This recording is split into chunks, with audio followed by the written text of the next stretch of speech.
জানো, আমার এক মাসির বাড়িতে আজ দোল উৎসবের পুজো ছিল। মানে দোলের আগের দিন যে পুজোটা হয় সেটাকেই বলছি দোল উৎসবের পুজো। আমরা সবাই খুব এক্সাইটেড ছিলাম ন্যাড়াপোড়া দেখার জন্য। এটা একটা ছোটোবেলা থেকে ইমোশন। মানে ন্যাড়াপোড়া দেখে হাতে ফুড কড়াই নিয়ে গালে একটু আবির মেখে ব্যাপারটাই আলাদা।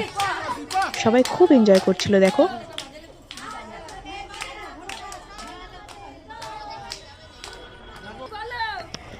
দেখো ন্যাড়াপোড়া শুরু হয়ে গেছে।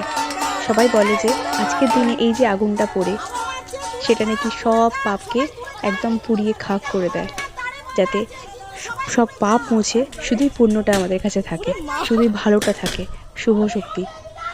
বাট আগুনটা যা জোরে জ্বলছিল তোমরা আশা করি বুঝতেই পারছো। যাই হোক, সবটা মিলিয়ে সব ভালোই ভালোই কেটেছে। Happy Holi advance.